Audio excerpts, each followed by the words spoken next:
My name is Sarah and my husband Darren is a senior Lance Corporal in the British Army and a very important man.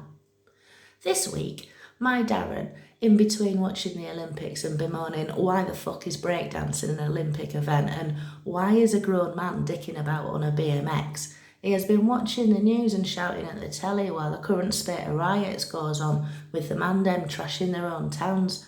Some of the worst rioting being in Sunderland where around £11.24 worth of damage has been caused.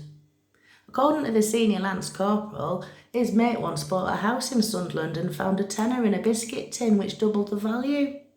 The rioters all seem to be wearing those awful grey joggers that are so thin it's like an OnlyFans video from the front, or baggy shorts, trainers and sports socks pulled right up.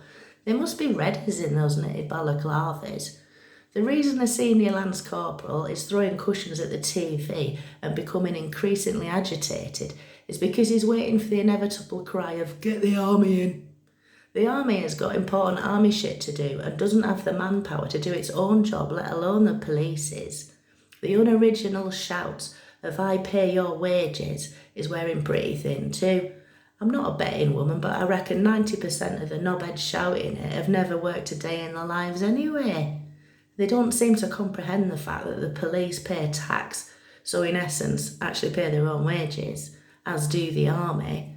I get why people are pissed off, and it's nothing to do with race or colour, so the Prime Minister's latest utterance regarding far-right thuggery is misplaced and could actually cause more harm than good.